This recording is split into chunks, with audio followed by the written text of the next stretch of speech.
Okay, we are officially live today. I'll let a few people trickle in. We keep having some technical issues. John is currently working through um, with the stream and the streaming, like with our devices that we usually use. The streaming computer is down right now, trying to fix the video issue. We've had some laggy issues. Had some streaming issues, had some lagging issues, somewhat consistently now at this point. Um, John's been at it all day. He thinks he's still maybe a couple of hours away from a resolution. So while he works on that, coming to you guys from a little bit of a bootleg setup, John is the tech master, but unfortunately the equipment on his end, he's still working through some kinks and some issues. So we hope to have that back up and running. Hopefully next week when we get, with our regular cadence, with our regular schedule. See a couple people trickling in right now. What's going on, guys? Rojo, Hunter. Just again, really quick, having some more technical difficulties. It's like we're like a broken record at this point. John, the streaming computer is down that has all of our equipment. John's been at it all day. There is a video issue. We hope to have it up as soon as possible, but it might not be today. So he's still working on it. So kind of a bootleg setup right now. Unfortunately, all of our stuff is didn't expect this turnaround time to be this long. So we apologize, but we still want to be here for you guys. As scheduled, as planned. So leaving it up to you guys, leaving it up to an open forum. If there's any questions you want to talk about or, talk through, if there's any topics you want to talk about, that's what I am here for today. Now that we are official today, basically a full week removed from the first round of the NFL draft, the dust has settled a little bit now. We've had the opportunity to dissect the situations that the rookies have stepped into. I personally have a rookie draft tonight. If anybody else has a rookie draft that they have coming up either tonight or this weekend or coming up, if you have any questions or anything you want to talk about as far as who do I pick? What do I, what type of trades should I be exploring? Happy to go over anything and everything today as far as whatever questions or comments or anything that you guys care to talk about. Again, one last time, we are still having some more technical issues. John is having has been working nonstop to try to figure out what's going on with the streaming computer. That has caused some lags and some delays, and not just overall not the best live stream experience for you guys that it can be. And that's something that we take seriously and take pride in, and is something that we want to make sure that we have corrected. So I got you for now, or you got me for now, however you want to think about it. But for however long, for the next hour or so, or we can, hopefully we can. I would love to get a text that says like everything's fixed, we're all good. Like let's start this over with our legitimate setup, the one that you guys are most accustomed to and used to seeing. If it doesn't happen though, still here to talk fantasy. Any general topics you guys are interested in. So I will kick things off for now. And again, I'm happy to stop at any point if there's any topics that you guys bring up. But had a rookie draft last night with John. I did not have a first round pick. I had in a 12-team rookie draft, 4 rounds. I had the second pick of the second round, so the 14th pick overall. I also had 3 third-round picks and a fourth round pick as well. John had 2 fourth-round picks. He has traded all of his picks. John won the championship in this league. So he sold all of his assets in exchange for players that helped him win now. So this draft didn't really pertain to him, whereas I had a little bit more stake in it. Miliano, thanks for stopping in. This one specifically that we did last night was a 1 quarterback rookie draft. The one tonight is a super flex draft. So there will be a few differences. Last night, the first quarterback didn't go until I think the second pick of the third round. Pickett went maybe 302.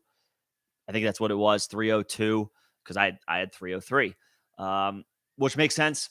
I don't have any quarterbacks in my top 24 rankings, any rookie quarterbacks in my top 24 for one quarterback. It's a little different. It's a little different for Superflex. Pickett, I think, is deserving of a first-round pick in Superflex rookie drafts, but he's the only one. Can't possibly take Malik Willis or Desmond Ridder in the first round of Superflex rookie drafts. They just don't have the draft capital. It's you have to move them down the board. But saw Pickett go 302 in a one quarterback league. I think Willis, Ridder, and Corral went shortly after that, somewhere in the middle of the third round. I guess all things considered in that scenario, I guess I'd have Pickett. Give me at least, even in a one quarterback, if I'm going to invest in quarterback, at least give me the one with the first round draft capital, not the guys with the third round draft capital, even though we still believe Malik Willis isn't too far from the field. But it might take a year.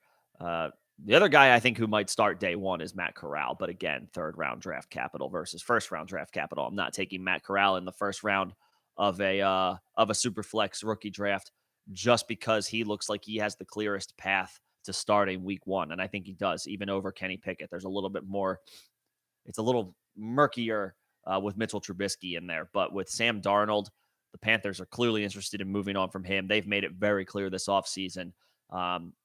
Corral could start week one. That being said, he can't be drafted in the first round of Superflex rookie drafts. Yeah, Hunter, we can go over your keeper league. Let us know who you're between. You can post the team, post the roster, and whatever it would cost to keep each player, and we can absolutely go over that. Oh, I think I see it in the Discord now. Okay. Yeah, and feel free to double post it here in the chat as well, so anybody who's not in the Discord who might trickle in might see it. But yeah, we can absolutely talk about we can talk about keeper leagues. We can talk about redraft. The floor is whoever has a topic to bring it up. We can do that today. Happy to have that happen. But as far as your keeper league, Hunter, let me see if I can post. So you've Kyler Murray. I'm going to post this if you don't mind, Hunter. I'm just going to list off the names in the chat. If I can actually move my windows around. I see you've Kyler Murray. And this looks like it's a one quarterback, so it might not be. Yeah, it looks like one quarterback. So unless Kyler Murray's like super dirt cheap, it might not be worth keeping him. Justin Jefferson, Tyreek Hill, Najee Harris. You weren't kidding. This team is loaded. Justin Jefferson, Tyreek Hill, Najee Harris. Looks like you only start one running back, but there's several flex spots here. I like that in any type of league. When there's like a little bit more flexibility to your starting lineup and you're not necessarily confined to having to start a set number of any position outside of like one quarterback and one tight end. Looks like John's in the chat. Appreciate popping in. Already mentioned it off the top. I'll mention it a few more times. Working through some technical difficulties. The streaming computer is not behaving or cooperating today, but we are, John's hard at work trying to get it back up and running, trying to resolve some of the laggy issues that we've had over the past few streams. Obviously, we want to have the best experience for you guys, the listeners, the viewers that we possibly can. Unfortunately, technology has not been cooperating with us over the past couple of streams. We will get to work on it. So hopefully some good news is on the horizon. I know we sound like a broken record again with some of the tech issues, but promise we're working on it. But yeah, Hunter, I mean, Justin Jefferson, Tyreek Hill, Najee Harris, George Kittle, Saquon, Odell is probably not a keeper option, not recovering from an ACL injury in February or in the Super Bowl. Miles Sanders, I'm going to go ahead and assume he's not worth a keep. He's not a keeper candidate because his draft capital has plummeted from last year to this year. But if you got him cheap a couple of years ago, maybe DeAndre Hopkins, Deshaun Watson, Trey Lance, Derrick Henry. Yeah, this team's loaded. I don't know who your keepers are because you're none of these guys, all of these dudes, except for the quarterbacks in a one quarterback league, um, are like are top. A lot of these guys are top 30 picks, except for maybe Sanders, um, who's again his draft capital has absolutely plummeted. So let me know what the cost would be for each of these guys. Sorry, I'm having like a nose issue over here. Apologies. I'm not trying to be gross. But yeah, let us know or let me know what the cost would be to keep those guys, and we can try to figure out where to go from there. Emiliano, you got the 110 in a super flex between Watson, Pickens, Dotson, James Cook. If you expect that those are the players available, I would go with the highest upside. I would go with Christian Watson. I think John would as well. If you're still in here, keep me honest. It's between Watson and honestly, it's between Dotson for me as well. People are down on Dotson right now because landing spot. People thought, I got the vibe. I got the sense that maybe he was a little overdrafted. Dotson was drafted over Treylon Burks. But 16th overall pick in the draft.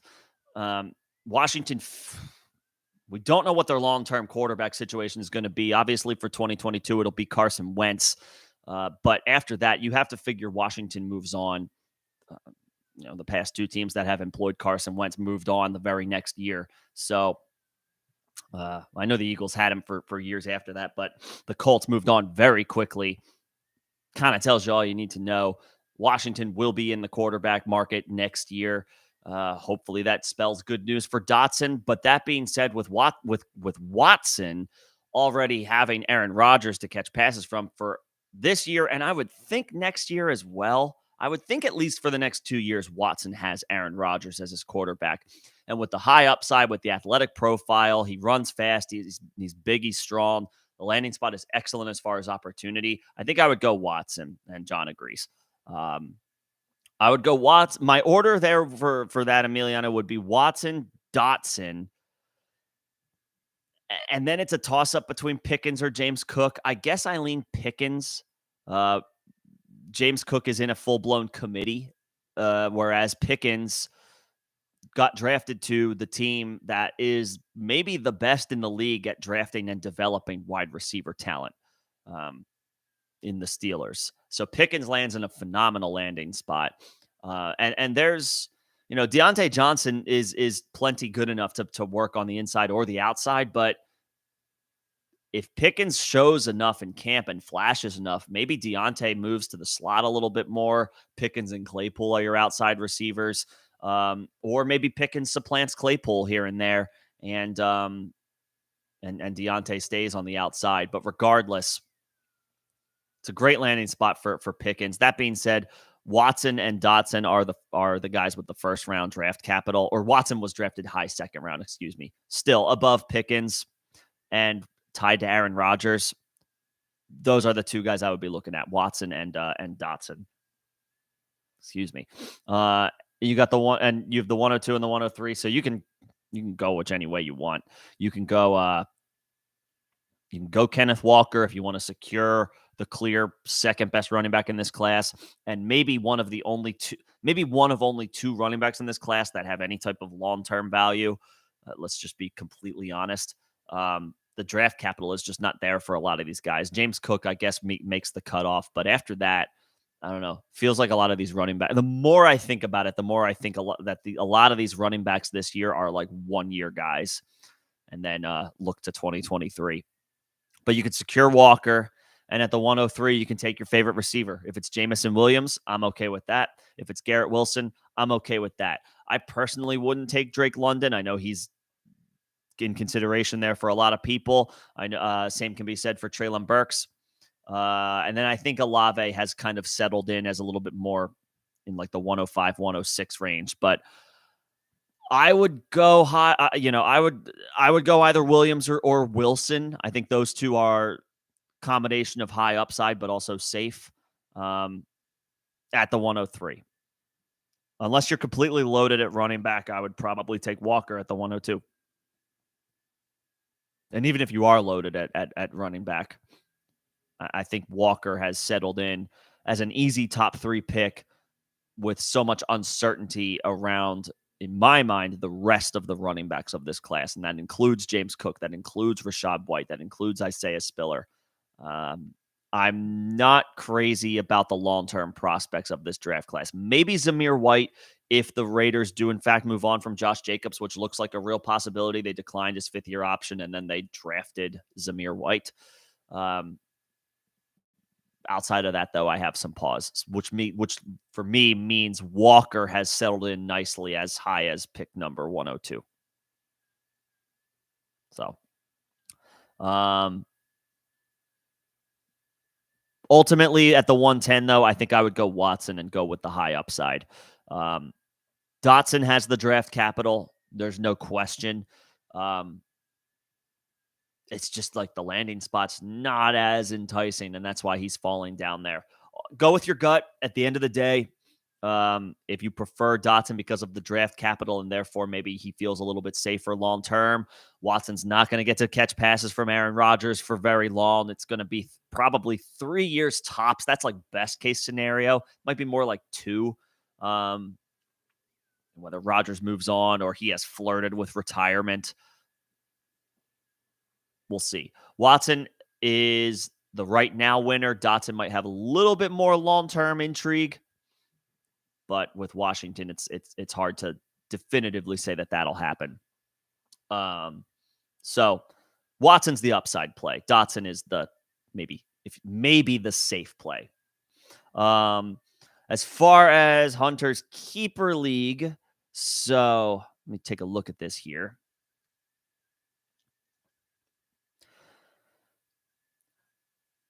So the cost for each keeper. So the cost to keep, okay, so you can keep one guy for $25, and then it goes up in $10 increments up to 5 players. Okay, I like that. It's kind of interesting.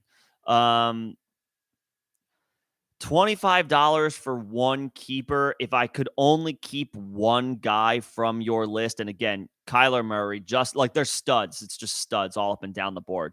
Kyler Murray, Justin Jefferson, Tyreek Hill, Najee Harris, George Kittle, Saquon, Odell, Miles Sanders, DeAndre Hopkins, Deshaun Watson, Trey Lance, Derrick Henry. I would probably rule out keeping DeAndre Hopkins because of the 6-game suspension. Go ahead and throw him back into the pool. You might be able to get a discount on him anyway. You should be able to. He's going to miss the first 6 games. His ADP is not going to be high. The safest guy for me on your team, Hunter, is Jefferson.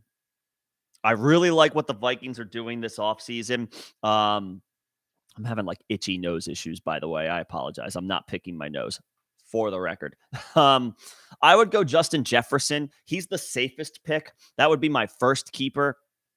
I think the Vikings are transitioning to a more of a 21st century offense. I've been saying this all offseason, and I'll say it again as many times as I need to. They are out from under Mike Zimmer and his coaching staff. I think they're going to air it out more. And Justin Jefferson doesn't need a pass-first offense to be awesome. That's how good he is. Jefferson would be my first keeper. And then I would probably go Najee. Let's see how the quarterback battle pans out. And I know we kind of had this conversation yesterday about who would be the better quarterback for Najee. It's probably Pickett. Trubisky probably runs a little bit more. Pickett can run. Oh, it can go up to 8. It can go up to 8 players that you could keep. Okay. And then that would be a total of $5 would be a total of like 160. Am I doing that right? 0 is to carry the math. I can't do math. That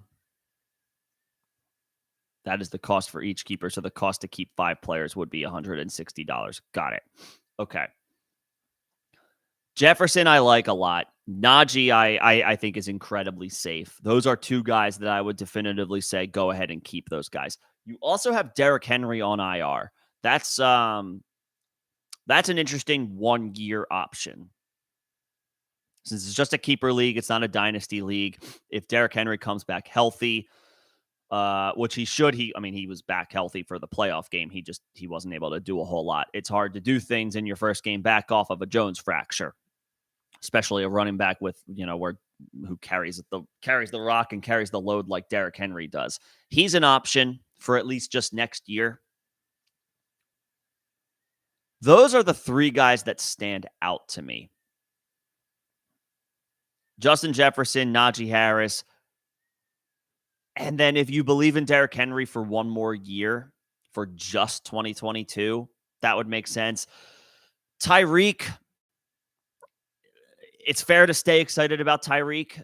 I'm curious to see if you could throw him back into the pool and maybe draft him at cost or draft him even a little below his ADP if there is this perceived expectation and a drop off of production because he's going to Miami and he won't be in Kansas City anymore, which is a very fair concern to have.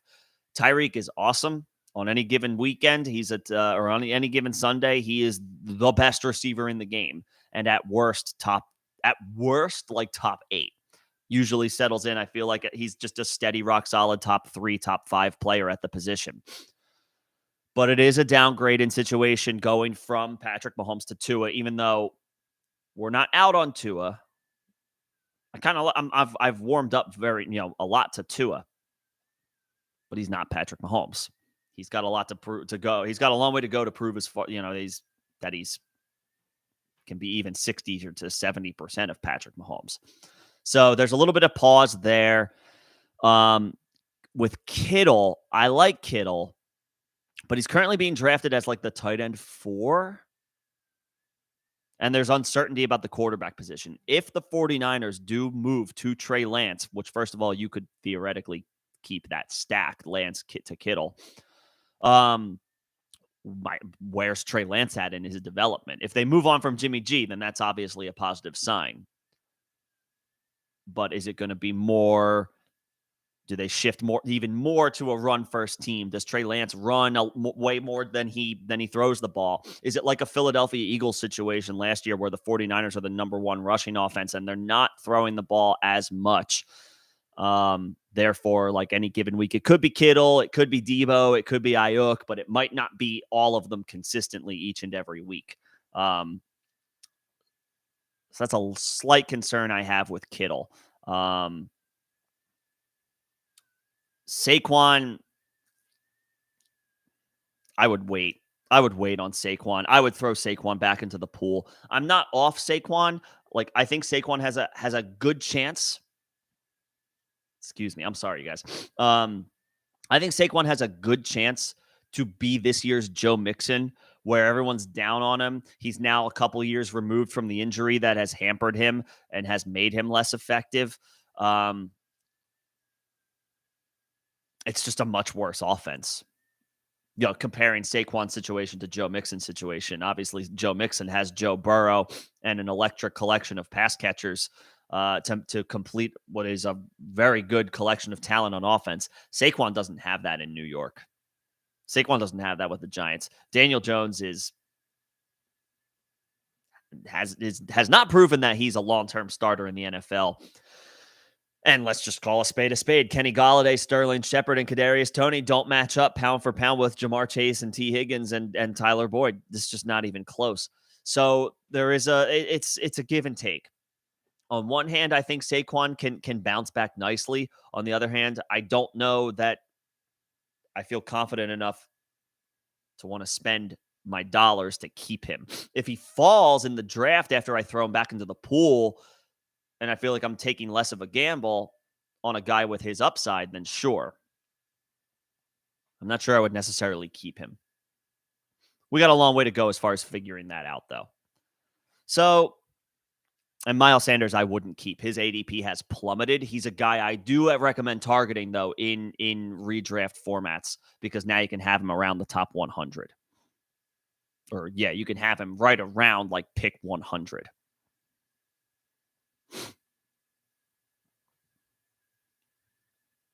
So, Justin Jefferson, and then if it's one quarterback, I would just, I kind of just have this rule. I don't keep quarterbacks in one quarterback, no matter how excellent they are. Now, if you get, a couple of years ago, if you get Lamar Jackson at the end of a draft and now he's getting drafted as the QB1, that's a different story. Or even Josh Allen 2 years ago. But like, if it's, I got good value on this guy and he's pretty good, but I spent like good capital on him. I know you're using dollars to keep keepers this in this format, so it's a little different. It's so easy to fill the quarterback position in one quarterback. And the vibes with Arizona right now are like not the best. Kind of alluded to that when I made a video about the DeAndre Hopkins suspension and the fallout from it for this offense. The vibes with Arizona right now are very much in question for me. There's been a rift between Kyler and the organization over his contract. Now the DeAndre Hopkins suspension. The vibes aren't great right now. They could absolutely be better. So I'm not crazy about I'm bullish on Kyler just in general and long term, but in a one quarterback keeper league, I don't think this is the year where I would invest dollars to keep Kyler Murray. Same with Deshaun Watson. He's going to be suspended. He's not a keeper option. And Trey Lance is, we think he's going to be the starter, but he's not right now, Jimmy G is still there. Jimmy Garoppolo is still in San Francisco. So I would let all those quarterbacks go back into the pool. Justin Jefferson is a keeper. Najee Harris is a keeper. And if you believe in Derrick Henry for one more season, that's a keeper for me. Those are the three guys I would keep. I would cast the rest back. Kittle is a potential keeper. I have questions about this 49ers offense and what it's going to look like. I know Kittle is excellent. Kittle's a easy top 5 tight end at any given week, top 3. He has weekly tight end 1 upside. I just have questions about this offense. Who's the quarterback? Who's the quarterback going to be? And if it's Trey Lance, can he support multiple fantasy options? Can he support Debo? Can he support Kittle? Can he support Brandon Ayuk?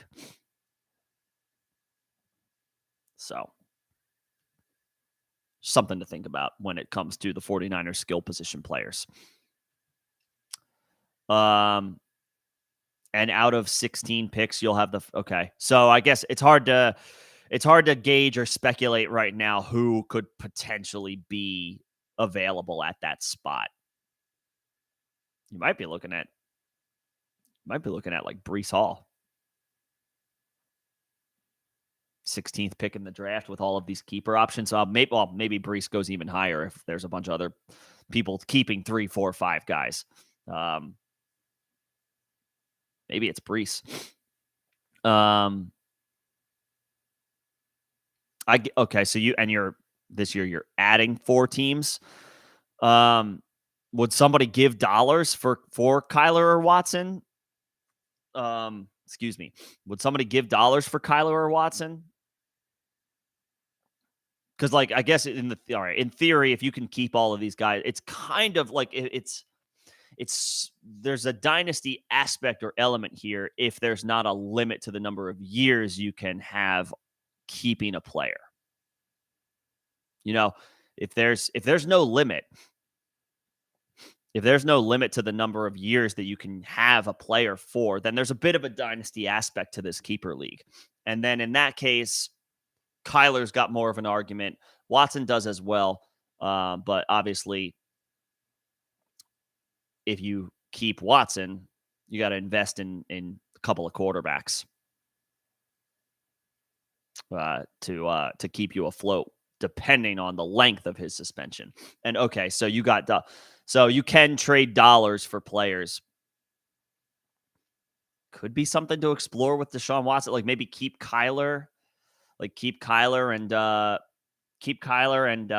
try to trade Watson. Maybe something like that. Or the flip side is you trade Kyler for more.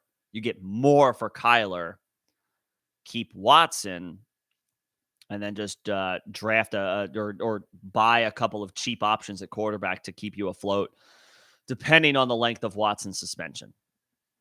That's an option too. Sell Kyler for a boatload. Like, yeah, I would need 100. Like, if Lamar went for 150, I would need that for Kyler as well. Um, Something to think about. So you could go that way. Obviously, we want to know the length of Watson's suspension. We don't know it yet. We think it's going to be 6 games. Some people just watching ESPN think it might be the whole season, even though that's not likely, but it could be more than 6 games. Excuse me. Guess I'm having some allergy issues today. I apologize. But that could be the route you go. Get even more dollars for Kyler. Really helps you attack and load up on studs. And then have Watson waiting in the wings, depending on how long the suspension is.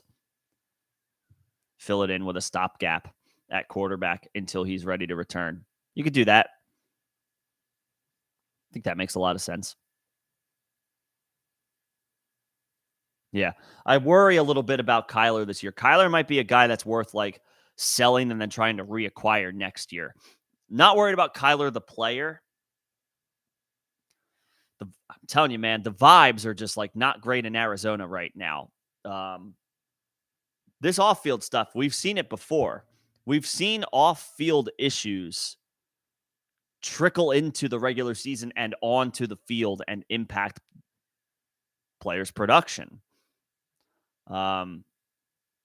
So does this distraction, if you want to call it a distraction, where Kyler's trying to get more money, the organization might be stiff-arming him a little bit, there's a rift, there's animosity.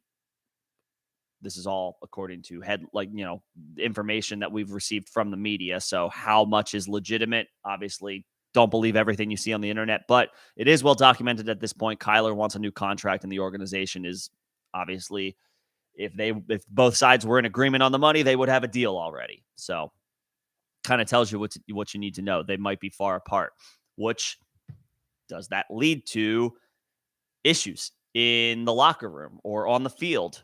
Is the product worse in Arizona because there's these distractions, and now DeAndre Hopkins will miss until week 7 at the earliest?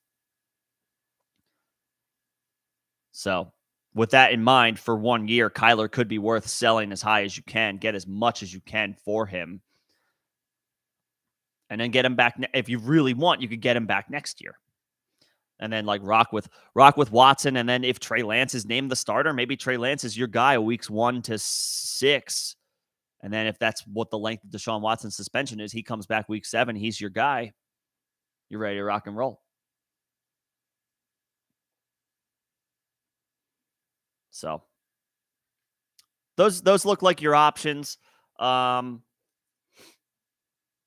Yeah, I wouldn't. I don't think I would keep Tyreek. I don't think I would keep Kittle. I don't think I would keep Saquon. But it's May. We got a lot of time as far as keeper leagues to figure out, who the best values will be for your team and who's worth keeping going into the season. We've got lots of time to figure that out. But it's still fun to have these exercises to get the brain, get the juices flowing and figure things out early, kind of steer your course in the direction that you want to go with plenty of time to make a final decision, which I can only assume is happening like officially in August. So yeah, hopefully that helps.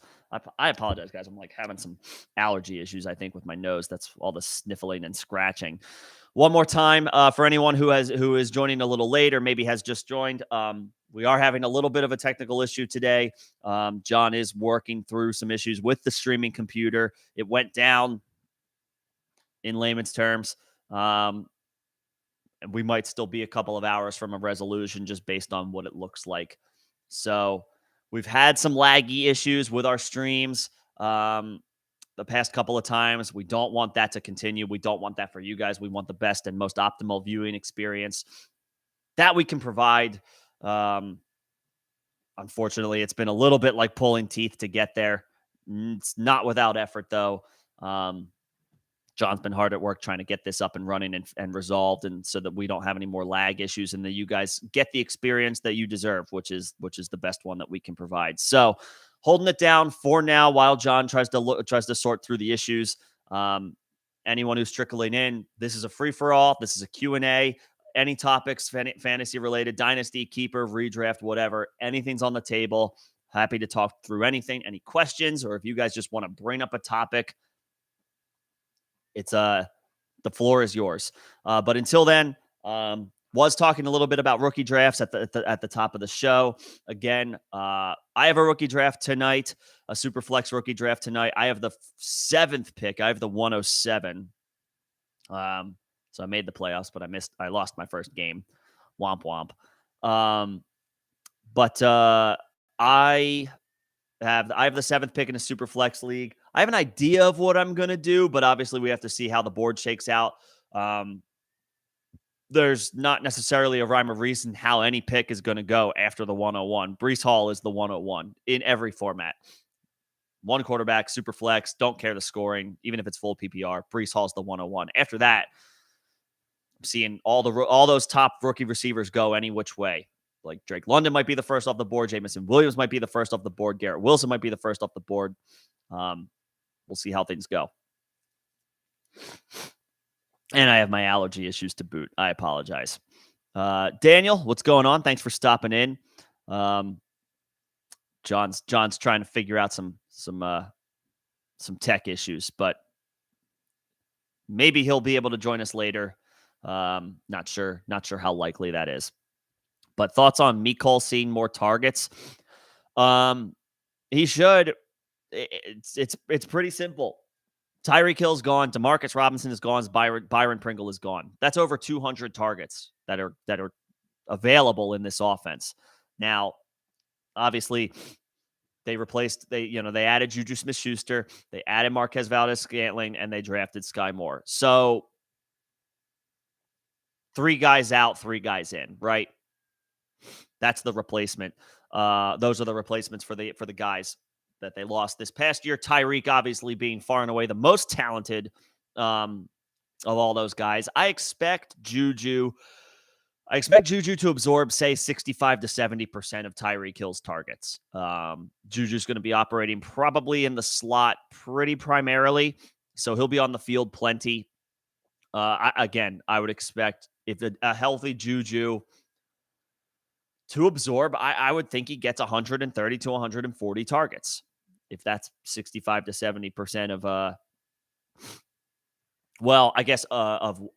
Tyreek's production, so say like 70% of 120, or sorry, 70% of 150.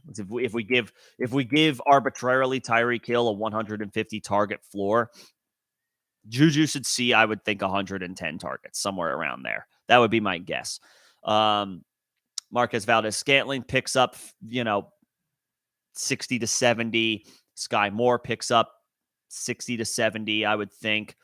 The opportunity is there for Mecole Hardman. He hasn't taken advantage of it so far. And I know that Kansas City's offense has primarily been, well, we have 2 all-pro talents in Tyreek Hill and Travis Kelce. Let's just feed them the ball as much as possible.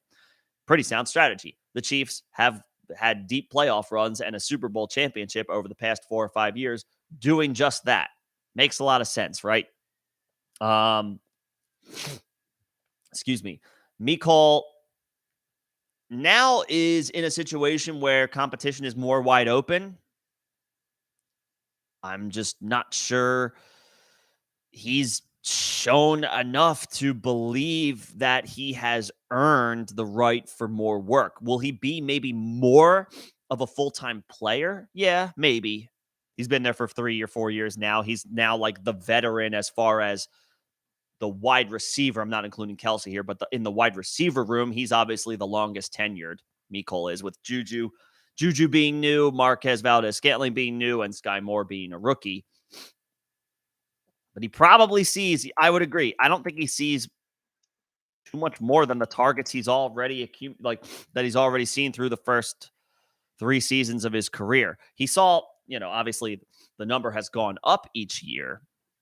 Last year he had, his most productive season, almost 60 catches. He had 59, almost 700 yards, scored 2 touchdowns. But with Juju in tow, MVS is going to take targets, and Sky Moore. I mean, does Mecole see 90 targets? He hasn't yet to this point. Last year was his most. He saw 83. I wouldn't be surprised if that's kind of where he tops out at, like 85, maybe 90. But again, he's turning it into 55 catches, maybe 700 yards. Maybe he scores more than 2 touchdowns. It's like it's wide receiver 4 numbers. You know, I don't know how much belief I have in Mecole, despite the situation that he's in, despite the quarterback that he's attached to, and despite the opportunity for much more work since it's wide open in theory. There's been flashes. There hasn't been consistency with Mecole. And then as far as Justin Ross, I know John's in the chat also helping out. Appreciate it. I know John's doing double time right now, working with their, responding to the chat and also trying to figure out what's going on with our streaming devices and our streaming laptops. But working double time. As far as Justin Ross, yeah. If it's a deep draft, if your rookie draft is filled with a lot of savvy drafters, people who know what they're doing, Justin Ross might be a 4th round pick. Or he could, he could go undrafted, and in that case, he's a priority waiver claim. He's either a 4th round pick or a priority pickup on waivers. He's dealing with dealt with. He's got like a spinal fusion, thing in his neck, which was the injury that caused so much concern and so many red flags. He had to have like bones in his neck, like refused back together, some type of spinal surgery or operation. It's like he's one bad hit in the exact wrong place to never playing football again. That's the only concern with Justin Ross. As a prospect, the athletic profile is there. The athletic profile with Justin Ross is there. It's just there's a major concern with that injury. He has stuff like fused together, whatever, holding himself together. One hit in the wrong spot, and I have my concern. That being said, it is a very specific situation. He's worth the shot as soon as, I would say, the back half of the 4th round of rookie drafts, regardless of format. And if you love the player, if you are a big believer in him, and you're not in love with the options available to you in the 4th round of a rookie draft, sure, take him. Roll the dice. That's what the 4th round is for. Roll the dice on a guy who you really like, who you believe in, who you've done your homework on and your research on, or have listened to other people talk about, and you're just like, yeah, that's my guy, or that's my deep stash dart throw, that's my swing for the fences pick. Take him in the 4th round. That's what the 4th round is there, or the 5th round, however deep your rookie drafts go. That's what those rounds are for. Swing for the fences. I root for Justin Ross. All things considered, given the injury that he's dealing with and what he's working what he is working back from, it's just that's something that's has to seriously be taken into consideration. He's closer to that one bad hit mantra than the average player with an injury like that. Huge upside. Landing spot is fantastic, obviously, with Kansas City. Again, it's wide open. Juju has only a 1-year contract. He only signed a 1-year deal. Marquez Valdes-Scantling, he signed a 3-year contract, but there's a potential out. The team can get out of the contract after 1 year.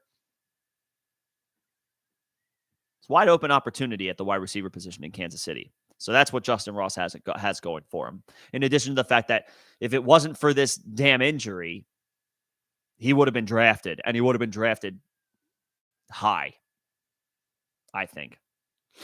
He would be I would think he would be an easy 2nd round pick in rookie drafts with maybe 1st round upside had it not been for this injury. maybe more second round. But that's what the fourth round is for. Fourth or fifth round of rookie drafts is for. Take the high upside guy that you believe in. One more question, and thanks again, Daniel, for stopping in. Paris Campbell resurrection, maybe. The injuries have taken their toll. I don't think he's more talented than Michael Pittman. I think Pittman has kind of supplanted himself, or has firmly entrenched himself as the Colts wide receiver one. They drafted oh my gosh, who did the Colts draft? Austin Pierce. Did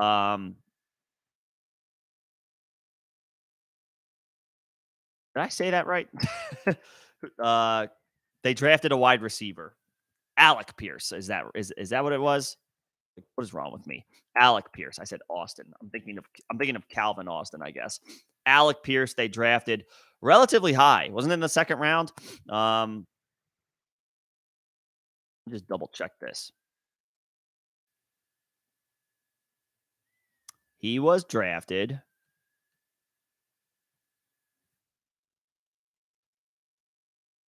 53rd pick. Yeah, pretty high. That's pretty strong draft capital. And it's an indication that they're clearly looking, they're looking to add competition to the wide receiver room.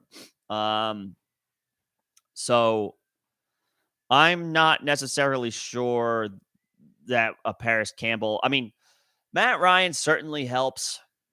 He's an upgrade over Carson Wentz. So he's got that going for him. I think he's a good player. He just hasn't been able to stay healthy and put it all together. The question is he still ahead of Alec Pierce on the depth chart? He probably should be, but that 53rd overall pick, that's strong draft capital. That's an indication that it's not guaranteed. It's not definite. Maybe it's not even probable, but Alec Pierce could jump Paris Campbell on the depth chart as soon as this year. What's going on, Iron? Having some tech difficulties today. John's hard at work to get it back up and running. So you got me for a little while. I'll see how long we run this stream. I'm also having a little bit of an allergy issue right now. I don't want to keep wiping my nose in front of everybody. But at the end of the day, we're here to talk football. But yeah, as far as Campbell, I'm not totally out on him, but I think Pittman has definitely leapfrogged him on the depth chart, and Pierce might too as soon as this year. What is his? Now I'm curious to see. I'm on Underdog Fantasy to see if there's let me see if I can get an ADP on Paris Campbell. Paris Campbell's ADP is 214. So he has completely fallen off the radar for a lot of people just based on his current ADP. And good reason. I mean, he's only got 16 catches over the past 2 seasons. Iron, the allergy never left. I don't know what my issue is today. My nose is extra scratchy today. I was totally fine all day. All day, I was working. I had no issues. And now all of a sudden I sit down to talk to you guys and it's just it's causing problems for me. It's okay. I'll power through. As far as Daniel's last comment, Lance and Ayuk is the next Allen and Diggs.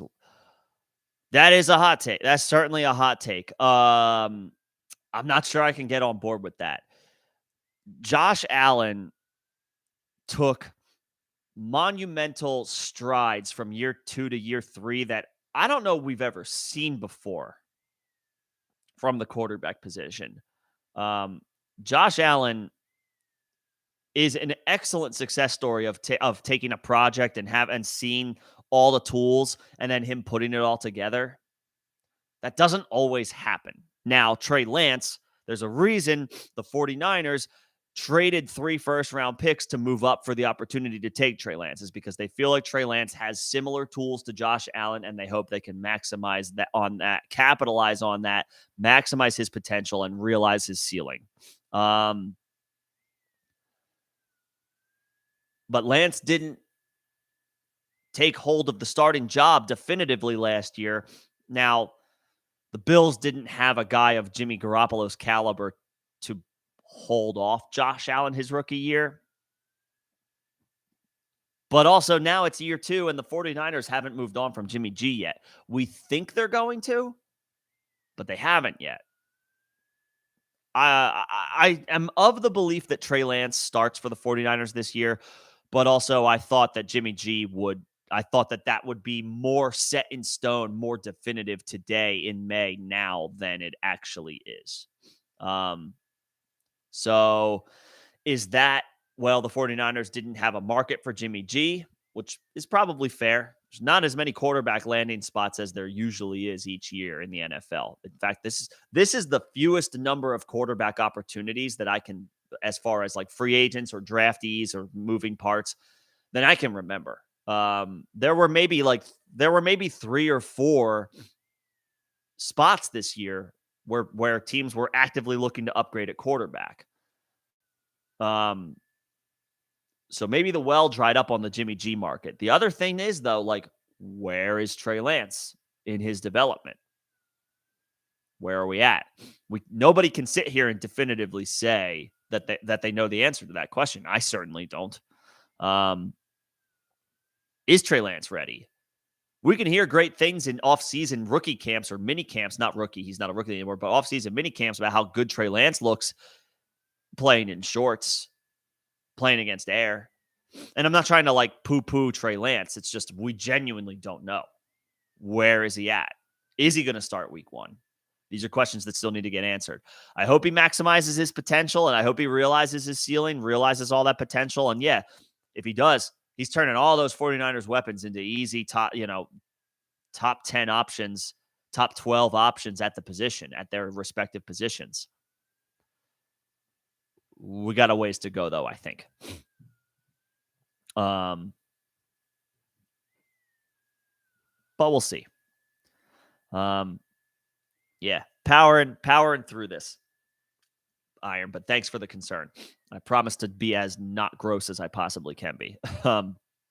Yeah, I have no reason to doubt at this point. I hope it's wrong. I hope it's not. I hope it's a smokescreen or something. But if the 49ers are not super high on what they've seen from Trey Lance so far, it's not hard to believe that Jimmy Garoppolo is still on the roster.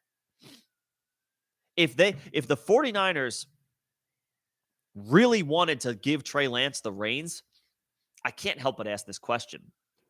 Wouldn't they have moved Jimmy as soon as they could? Maybe they didn't anticipate that the quarterback market would be as dry as it is this offseason. Like the Colts traded for Matt Ryan.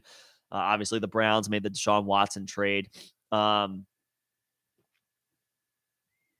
like, am I missing a quarterback? Was there another quarterback that moved this year that I'm blanking on right now? Pittsburgh filled their Ben Roethlisberger hole with Mitchell Trubisky until they drafted Kenny Pickett. But like, the well dried up real fast on landing spots for quarterbacks. Maybe the San Francisco 49ers weren't anticipating that. Maybe. But if they really wanted to move to Trey Lance, then they should have moved Jimmy G as soon as they possibly could. Maybe there weren't any takers. Maybe nobody wanted Jimmy G.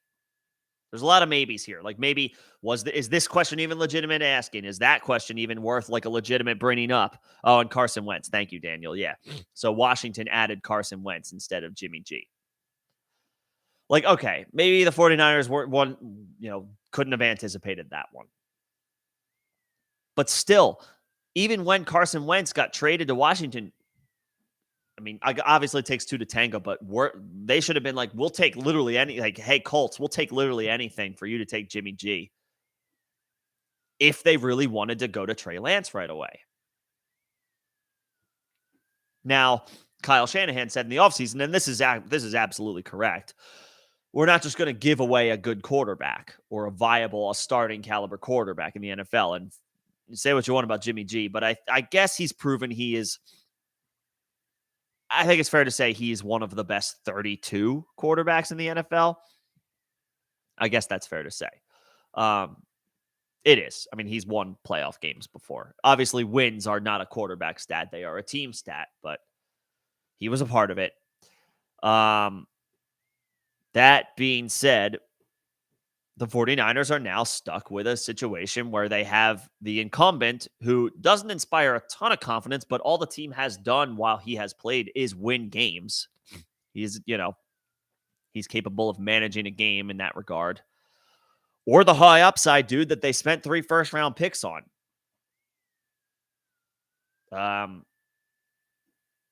It's a mystery on where the 49ers are going to go. I think the ultimate I still am of the belief that Trey Lance draws the week 1 start. But we're sitting here speculating on it. So obviously it's not clear. Yeah, I usually take like antihistamines, but then I usually try to save those to go at night so that they don't knock me out during the day. And this one crept up on me. I apologize. I don't know why. Don't know why don't know why it happened. I was totally fine all day, and all of a sudden my nose said, "I'm going to start being scratchy and itchy just as you have to show your face in front of people." So it goes, But yeah, Daniel, thanks for stopping by. Appreciate the questions. Hopefully that helped. We're here every Tuesday and Thursday at 6 p.m. Eastern. So feel free to come on back whenever you want. Yeah, appreciate it. So going for about an hour now. We usually go for 2 hours. I don't think I'm going to go 2 hours today solo. But again, happy to, again, if anybody's coming in late or didn't hear the update, having some issues. John is on his end with his streaming computer. It's been down all day. He's been working nonstop to try to get it back up and running. Unfortunately, it just wasn't ready in time for the stream. And it sounds like we might be another couple hours away from that being up and running and ready to go again. So this will be a little bit of a shorter stream today. Happy to go through, happy to talk through any other topics. I do have and John have a rookie draft to get to later tonight. So we definitely want to make sure we get set up for that because I need to make my picks. So any other topics, anything else anybody wants to bring up while I'm here? I'm happy to talk about it. Happy to go through any conversations or any other talking points that you guys want to bring up, but this will probably be on the shorter end as far as our streams go today, unfortunately. But we appreciate everybody coming in and hanging out as always. You got Henry and the first pick, or your first pick this year for Christian McCaffrey. So I guess, so he can keep, the other guy can keep Christian McCaffrey this year.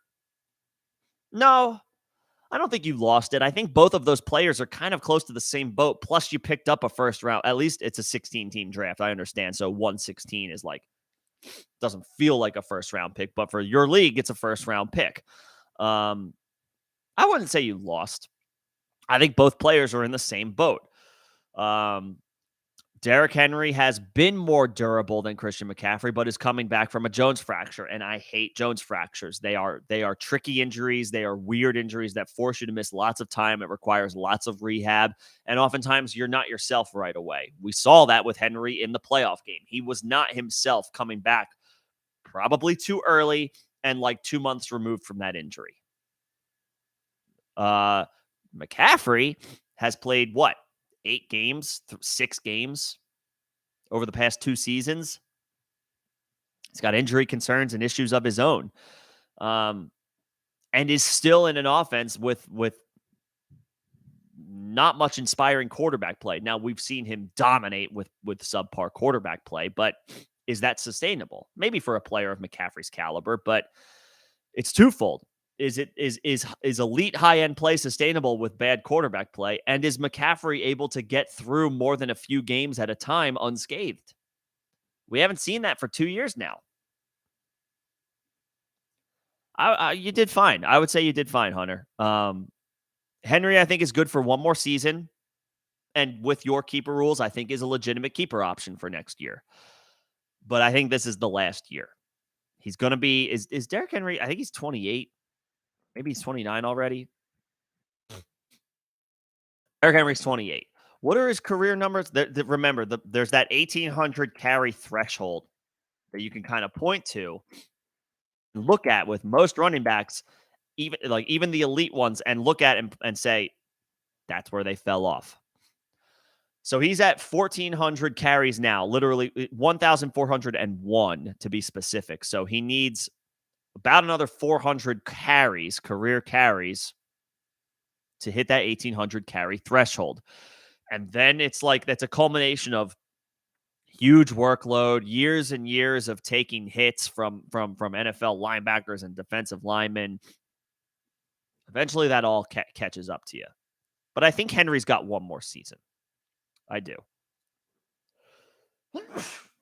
Excuse me. I'm all good. Stupid allergies.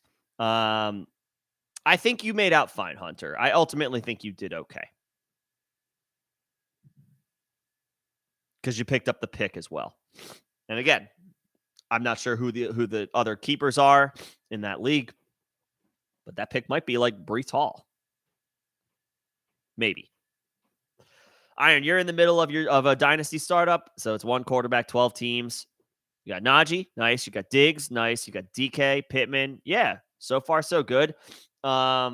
Is this a draft or an auction, Iron?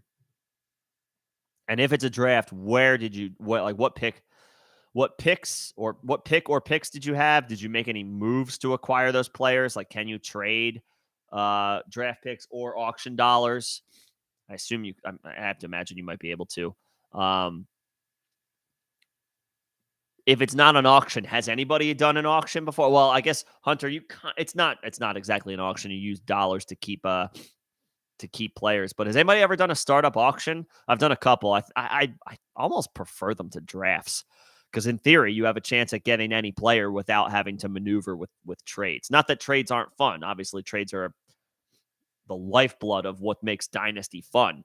But an auction's like a different animal. It's like there's 12 of us and we can all have the same guy. It's just a matter of who wants him the baddest. Excuse me. Oh, you've done an auction. Okay. This one's a snake draft. And you've done an auction before. Okay. What'd you think? Did you like it? And what pick did you have in this? What pick do you have in this snake draft? But Najee's an anchor. Diggs should be good for 3-4 more seasons. How old is Stefan Diggs? Diggs is 28. He'll be 29 this year. I think Diggs has 3-4 more years. I really do. He's attached to Josh Allen. You can't even hate. DK, I like Metcalf. I'm like way more into DK this year than I was last year. I guess because of the perceived drop in value without Russell Wilson. But DK was better with Geno Smith last year than he was with Russ. Oh my gosh. I'm sorry, you guys. It's like you ever scratch an itch and it's like the itch is like, I'm still here. That's what I'm dealing with. I'm big on I like DK this year. I'm buying the dip in redraft. John has him in Dynasty, so I'm not even going to try to buy him there. But I'm buying the DK redraft dip this year. If you're in redraft, we're all in redraft. What am I saying? When it gets to that point, DK, man, in the third round, pounce. I think he'll be fine relative to these adjusted expectations that he has with either Drew Lock or Geno Smith, whoever ends up starting for Seattle. Pittman, he's his team's wide receiver 1. Got a quarterback upgrade this year. I guess the question is, who's his long-term option going to be? Because Matt Ryan's probably got 2-3 years left. So that's good for now. And maybe by that point it won't matter for Pittman who his quarterback is. Maybe he'll have developed into a player where it's like it doesn't matter. And he certainly could. And then with Cooper, I mean, he's a wide receiver 1 for Deshaun Watson. we're going to be waiting on Deshaun Watson. We don't know how long we're going to be waiting on Deshaun Watson. Could be 6 games, could be 8 games. I don't think it'll be the 2022 season, but it could be the 2022 season. But once he's back, Amari Cooper figures to be his wide receiver 1. So yeah, I like the start.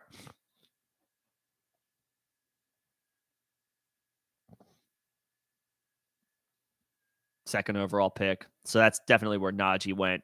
I had to have gone Taylor then Najee, and then probably something like or maybe Jamar Chase. Chase, Jefferson, Pitts.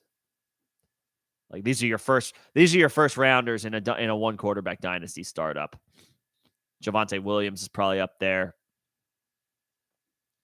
Chase, Jefferson, CeeDee Lamb. Probably Cooper Kupp and Devontae Adams, Tyreek Hill. The old guard at wide receiver should still be high end for a few more years. No reason to be scared off of any of those guys, especially Kupp. Kupp's situation is the same from last year to this year, whereas Adams and Hill are in new situations. So, and you've done auctions for 3 years now. Yeah, man, they're fun. The auction's fun because it's like it's my money versus your money as far as who gets the player. I like it. I like auctions. And then Jefferson and Chase went. I'm surprised Chase. Chase at 4 in a one quarterback dynasty feels like a steal. Like I might take Chase 1 overall. I love Jonathan Taylor, but Chase has the shelf life. Taylor's excellent. He's not going to last as long as Jamar Chase or Justin Jefferson, most likely. And I get it. He's the overall RB1. He's the overall RB1 for redraft. He's the overall RB1 for dynasty. But those receivers, man, they're going to be rock solid. Chase might be rock solid for the next 12 years. I don't think Taylor necessarily has that long of a shelf life. Alex, thanks for stopping in. Happy Cinco de Mayo. Hopefully everyone's enjoying Cinco de Mayo in some way, shape, or form, whether it's a drink, whether it's a margarita, whether it's some tacos. Celebrate however you need to celebrate. And if you've got anything you want to talk about, Alex, you just let me know. I might be shutting this down a little early. Again, one more time, John is working through some technical difficulties with the streaming computer. So a little bit more of a bootleg setup today. Wanted to make sure that we brought you guys a stream. Not the best quality. We continue to work to make sure that we do bring you the best quality. Unfortunately, our technology has been failing us over the past few streams. We're back to the drawing board trying to figure it out. John's hard at work trying to figure it out. But Rojo just watched some George Pickens video. Hey man, sometimes time the best way to spend time is just go on YouTube, see what we're working with as far as some of these rookies. Pickens a tough player. I think this, the landing spot now makes sense. It's easy to say that in hindsight, but it's a very Steelers pick where Pickens was a highly touted prospect at the position, fell a little bit for a multitude of reasons, a little bit of injury, a little bit of off-field stuff. Would have gone higher because of his talent. Steelers scoop him on a bit of a dip. All the Steelers do is draft and develop, good-ass wide receivers. They churn out excellent wide receivers dating back years. Some of them have had some off-field issues. Some of them have had their problems that ultimately led them out of the NFL. But you can't deny the talent of Antonio Brown, Mike Wallace, Martavis Bryant, Juju Smith-Schuster, and even now Chase Claypool is a really good player. He might just have some maturity issues. Now they add Pickens. The list goes on and on for Steelers wide receivers. They know what they're doing when it comes to. I didn't even say Deontay Johnson, my favorite player. That's blasphemy. Sacrilegious by me.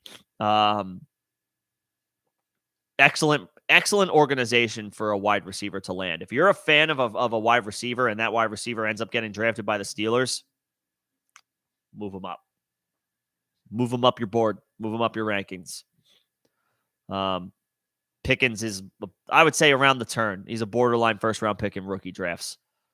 Might settle in more at like the 201, the 202, but it's an excellent spot for him.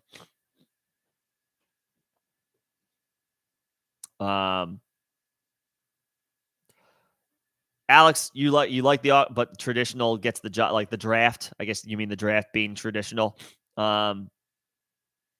At the end of the day, that's the bread and butter, right? That's what we most likely, all of us, that was our first introduction to building a fantasy team, is the draft.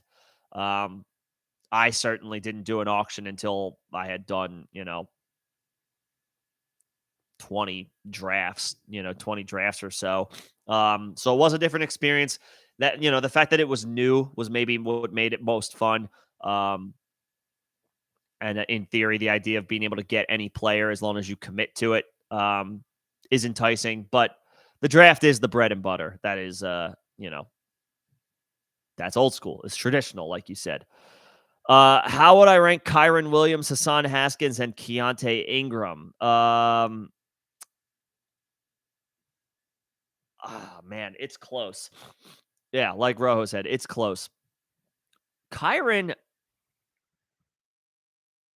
I'm blanking on like where did he end up with the Rams? Duh. Haskins is interesting. Haskins is interesting because I feel like he's not too far away from like a solid role long term. Where was he drafted? What was his draft capital, Hassan Haskins? NFL draft. I gotta check this out.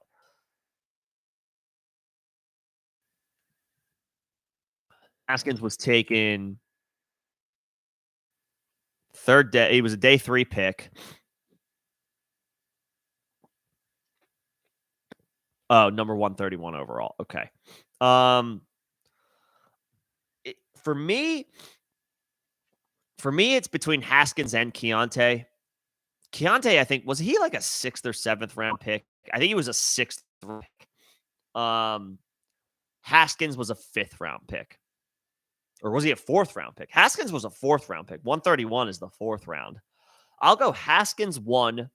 I'll go Keontae 2, and I'll go Kyron Williams 3. Haskins 1 because of the draft capital. And again, I just got done talking about how Derrick Henry is approaching that vaunted 1,800 career carry threshold, where you have to really start to take into consideration how much more time does this player have? How much more time does Derrick Henry have? He might hit 1,800 carries this season if he's healthy. And then after that, I don't know how much more high-level production we can expect from him. History tells us that once they hit that mark, once running backs hit that mark, if you're not named Emmitt Smith, the slide begins.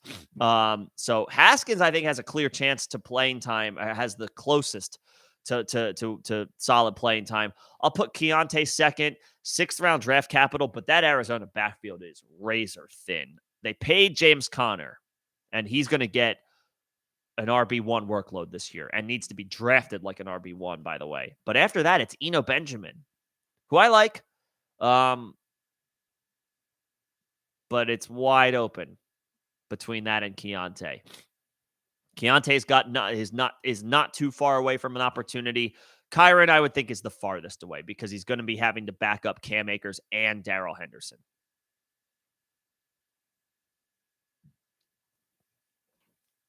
Now, is Cam Akers back from? Is he fully back from the Achilles injury? We didn't see much from him in his return, even though how could we possibly expect anything from Cam Akers 5 months removed from a torn Achilles? I'm not holding that against him. But now he has had the offseason, or will continue to have more time in the offseason to heal from that injury and get back and be ready to contribute. And then you have Henderson. Kyron Williams is going to be behind both of those guys on the depth chart. Unless Cam Akers completely spirals out as a result of the Achilles injury, which I'm not hoping for or rooting for, nor am I anticipating. I think he's still going to be a solid player. He's still going to be a solid running back. Enough to the point where Kyron Williams is not going to supplant him. And I would say Darrell Henderson is the better player as well. So I would put Kyren Williams third. Haskins, I would go 1. Haskins 1, Keontae 2, Kyren 3. That's where I would go. Rose, you're excited about Keontae? Look, I mean, I agree. Connor's days are numbered, and look, he needs to be drafted like an RB1 this year, but he's not scoring 18 touchdowns. That's a number that is incredibly difficult to duplicate. It's not going to happen again. And on top of that, Connor did end up, he started picking up injuries at the end of the season. So yeah, it's like, how long do we have with Connor? How much time is Connor going to be able to be on the field and be effective and be an RB1? These are fair questions to ask. He picked up injuries last year. I know he was incredibly effective and delivered big time for people who took a gamble on him for fantasy this past year. But the touchdown variance it goes up and down. 18 touchdowns is not sustainable. I know he's the clear guy. He's the bell cow. Chase Edmonds is gone. He's now got 6th and 7th round picks backing him up. And the offense is good. I can't predict 18 touchdowns. 12? Maybe 10 to 12. Yeah. 18? No. So Keontae's not too far away from an opportunity. Excuse me. With Kyren, I mean, he could catch a few balls. Cam Akers and Darrell Henderson are viable pass catchers as well. I'm not sure Kyren sees too much of the field this year. I'm not sure. And then as far as Elijah Mitchell and Tyrion Davis-Price,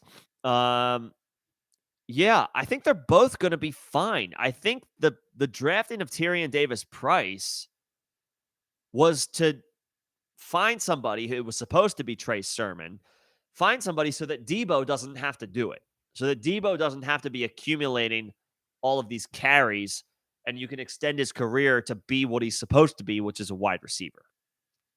Debo, I mean, you can mix Debo into the backfield if you want. He should not have the role that he had last year again. He should not have that again.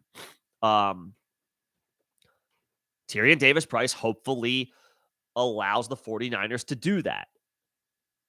Keep Debo as a wide receiver, and then subsequently, hopefully, Debo gets paid. We want to see our stars get paid, right, boys? We want to see the stars, the guys that take us to fantasy championships, make their millions, 1,000,000%. And Debo gets his money if he's a wide receiver, and the 49ers don't try any BS classifying him as that wide back or whatever. Tyrion Davis-Price allows the 49ers to move Debo out of the backfield full time, and him and Elijah Mitchell will split the work. I think they'll both be good. I think they're both going to be effective. I saw Tyrion Davis-Price, Rojo, go in the middle of a second round of a rookie draft just last night.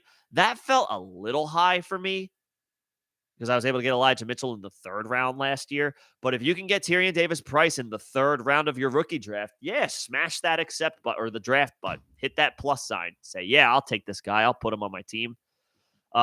Again, Kyle Shanahan runs the most innovative run game in the NFL. The most innovative run game in the NFL. If you're a running back in San Francisco, you have your head coach. The head coach is an advantage. The scheme is an advantage. The only question mark would be when Trey Lance gets in there, how much rushing yardage does he vulture? But I think if in the event that Trey Lance is the starter, I think the 49ers might be the league's leading rushing attack anyway. Elijah Mitchell will be fine, should still be able to put up RB2 numbers, and I think Tyrion Davis-Price can put up RB3. It has RB3 upside. If, in fact, he takes all of Debo's work. How many carries did Debo Samuel accumulate?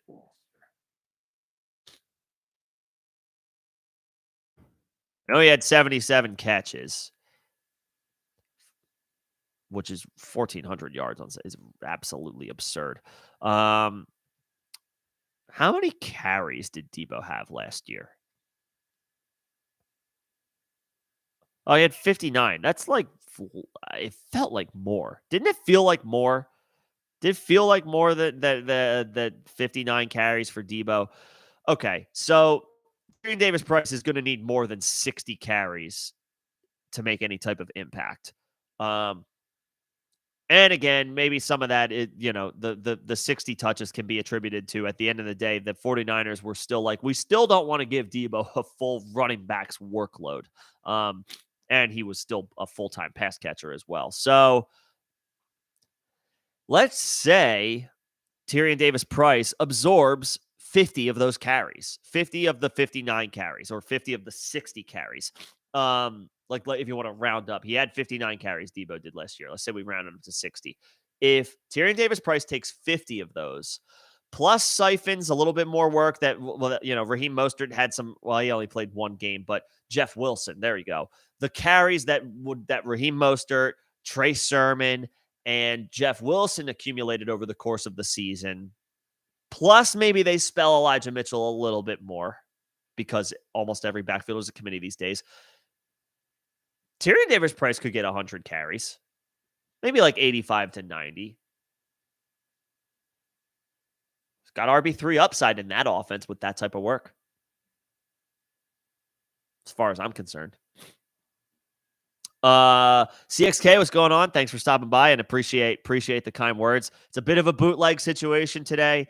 You just got me for today. John is hard at work trying to figure out some of our technical difficulties. Unfortunately, it ran over into when we have the stream, and we weren't able to get anything back up and running before we started. But John's hard at work, I promise, to hopefully get that figured out. Brian Robinson or Daniel Bellinger? I'm going Robinson. Daniel Bellinger is an excellent fourth round flyer. Brian Robinson should have gone higher than that. Like, Brian Robinson should go higher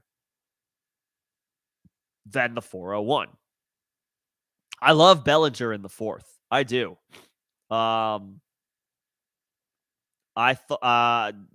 Bellinger is the heir, the figures to be the heir apparent at tight end for the Giants. He'll probably take a couple of years to I always let the cake bake. That's my saying with some of these with young tight ends. Let the cake bake, let them develop, let them grow. Don't expect anything right away. Not everybody is Kyle Pitts. In fact, the exact opposite. There's only one Kyle Pitts. Tight ends do not put up big numbers early in their career. They just don't. Travis Kelce didn't. Just go down the list. They don't put up big numbers right away. Bellinger is a great developmental prospect. Love the idea of Bellinger in the fourth round. Brian Robinson should have gone already. And for me, that's the difference. I would take Robinson. I am not crazy about the landing spot because I still believe in Antonio Gibson, and it feels like a gross situation for Robinson because he's got J.D. McKissick there as well. And do you want to invest in players on bad teams? Because Washington they're not a very good team. But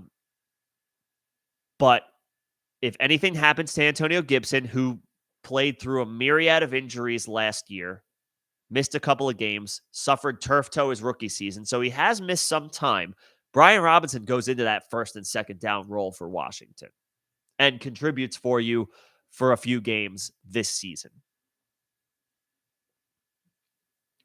Bellinger is a great fourth round flyer. Robinson should not be on the board at 4-1. Let me see if I can pull up the draft results from. Yeah, I can. Let me see if I can. I'm pulling up the draft results from the one quarterback. There's a one quarterback rookie draft that I did last night in one of my dynasty leagues. Brian Robinson went at the 210. He went at the end of the second round. Bellinger went 4-1. CXK. Bellinger went 4-1 in our one quarterback rookie draft, 4 rounds. Brian Robinson went 210. Go Robinson. Slim, what's going on? Thanks for stopping by, even though you're at work. Did some astrology on Kenneth Walker. This is what I like to see. Good connection between him and his head coach. Kenneth Walker's a Libra. This is the hard-hitting stuff, guys. Make sure you follow Slim for any and all things astrology related, because these connections could be key as far as synergy on the field, the connection on the field. Walker's a Libra. Pete Carroll's a Virgo. That means they have a good connection. And if Drew Lock is named the starting quarterback, Libras and Scorpios, they mesh well together as well. I don't know any of this. Slim is the expert. Appreciate it, Slim. Kenneth Walker, I think, at this point in rookie drafts, probably needs to be doesn't need to be. I'm seeing more and more scenarios where he's the 102. I'm seeing more and more scenarios where Kenneth Walker is the consensus 102, because there's only, at the end of the day, we just got done talking about Hassan Haskins and Kyron Williams and Keontae Ingram and Tyrion Davis-Price and Brian Robinson. At the end of the day, guys, I'm not sure there's more than 2 running backs in this class who will be worth their weight in the draft capital you use to spend on them for more than a couple of seasons. Breece Hall is that dude, and I think Kenneth Walker is the next best thing. Everything after that, I think they're I think we're looking at like a 1 to 2 year window for these guys, and the target for the running backs is 2023. I'm starting to think that Tyrion Davis-Price is in a great landing spot. Anytime you get a rookie running back in San Francisco, you got to feel good about that. But there's a lot of guys, I think, rookie running backs this year that they might just be like 1 or 2 year guys. And we're looking at 2023 for big-time, long-term sustainability at the running back position. It's Breece Hall and Kenneth Walker for me. I think Walker, unless you are razor thin at wide receiver and really could use a young prospect there, and you love Garrett Wilson or you love Jameson Williams, I think Walker's the 102. I really do. Positional scarcity this year goes into that decision. Obviously, do what you want. If you've got the 102 and you're like, screw it, I love Jameson Williams. Screw it, I love Garrett Wilson. I love Treylon Burks. I love Drake London. Take your guy. Walker feels like he needs to go at the 102. And with the great breakdown about the astrological elements of this, courtesy of Slim, I feel even better about Walker. So we'll see. I agree. I thought Debo had at least 100 carries. I thought he did too. It felt like it. Maybe including the postseason he did. Was it include let me see if I can pull up his postseason stats. He had 59 carries in the regular season. Let me see if I can. I can pull up the postseason. Debo had 27 carries in the postseason. So all told, he had 86 carries. So he came close. So yeah, he came close. And he wasn't being utilized as a running back right away to start the season on a very consistent basis. They had Raheem Mostert for week 1. We know how that went. And they had Trey Sermon slopping his way along for the first quarter of the season before they realized, I think, that it was like, this isn't working out. Or that this may have not been a very good pick by the 49ers to take him in the 3rd round. So they were desperate. They needed something. They gave Debo the work. Not all season long. Had it been all season long, he would have accumulated 100 carries for the season. But including postseason, he had 86 carries. Tyrion Davis-Price gets 80 carries. Or let's say he, from the jump, he's involved. He's a part of the offense. He's spelling Elijah Mitchell here and there. He's alleviating having to put Debo in the backfield. He should get 100 carries over 16 games. And then he's in the RB3 conversation.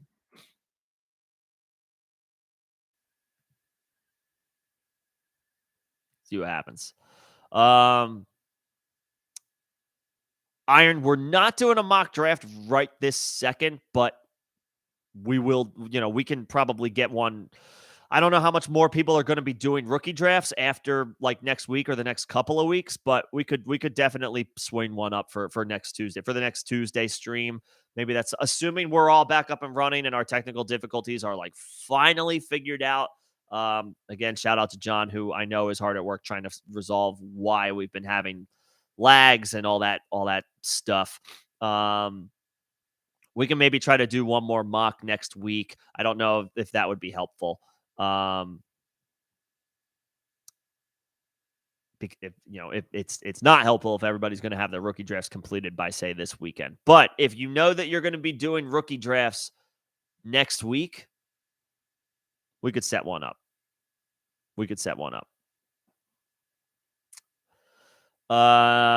Nene, what's going on? Did I steal a talking point from years past? Maybe. It's just that in the first round of rookie drafts, after Kenneth Walker, and I know, I drafted Elijah Mitchell in the third round of a rookie draft last year. You can find running backs later in the draft. You can find those diamonds in the rough, and Elijah Mitchell looks like he's here to stay for at least a few years, hope if not longer. But like this, I mean, we're talking about like 5th and 6th round draft picks with not Haskins. Haskins was a 4th round pick, but Keontae Ingram, 6th round pick. Kyron Williams, was he a 5th or 6th round pick? These guys are easily replaceable. It's easy to replace them. That's all I'll say.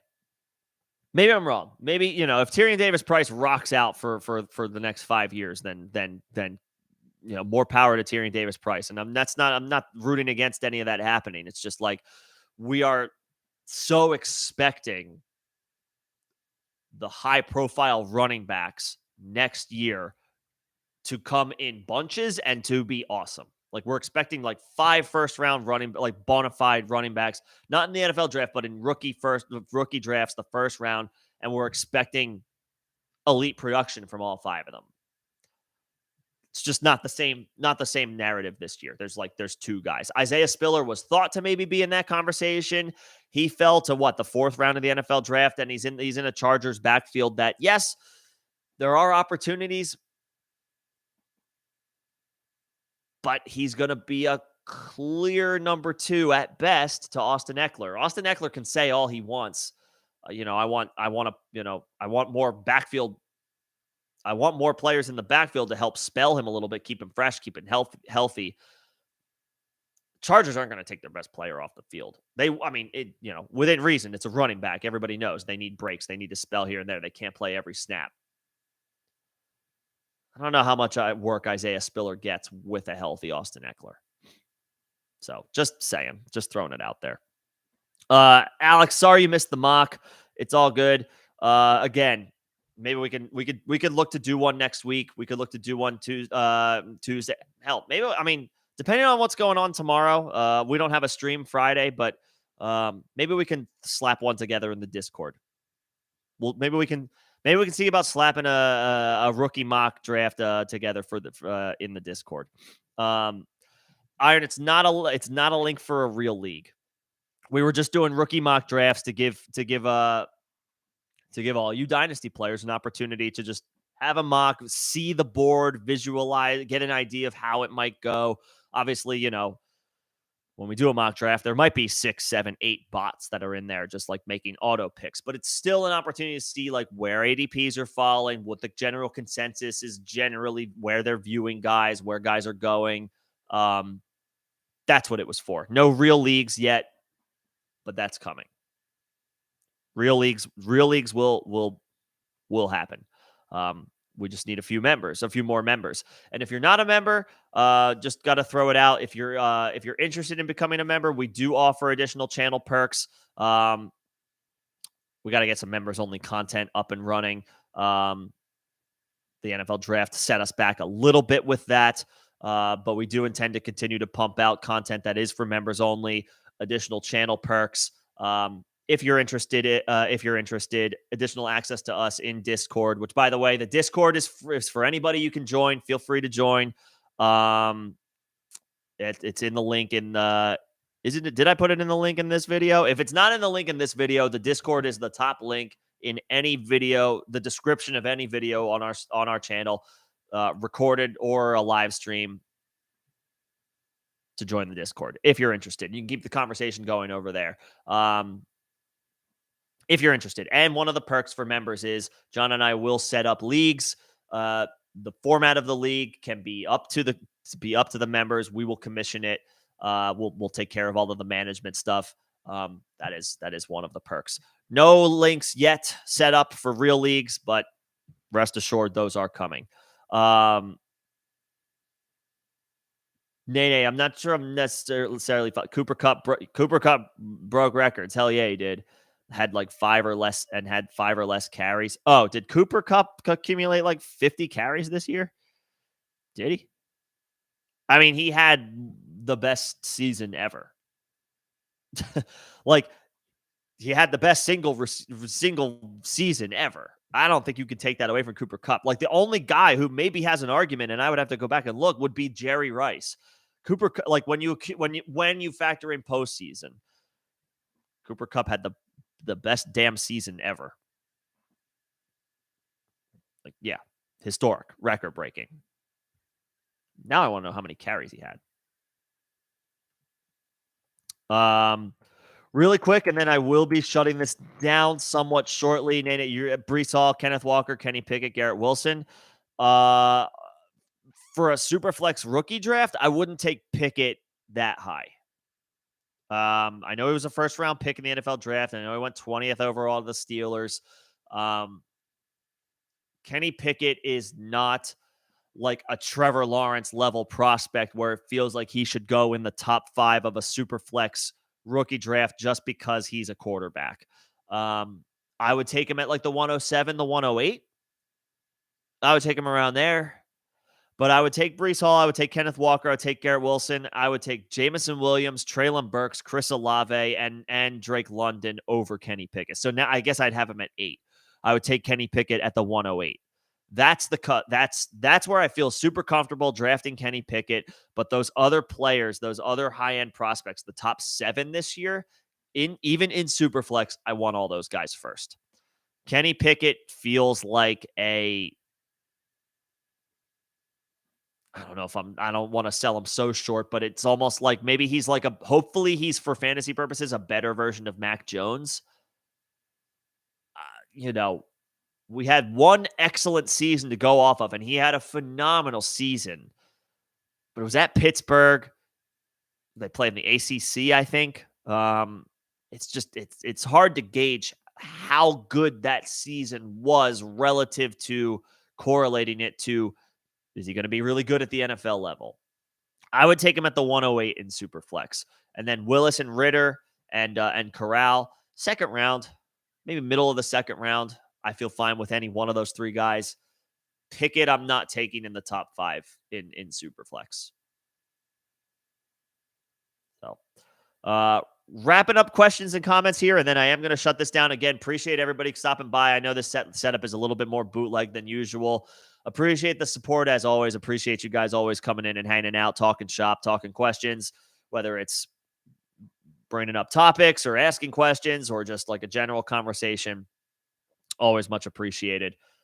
We hope to give you guys the best viewing experience that we possibly can. It's just unfortunately taking a little longer than we anticipated.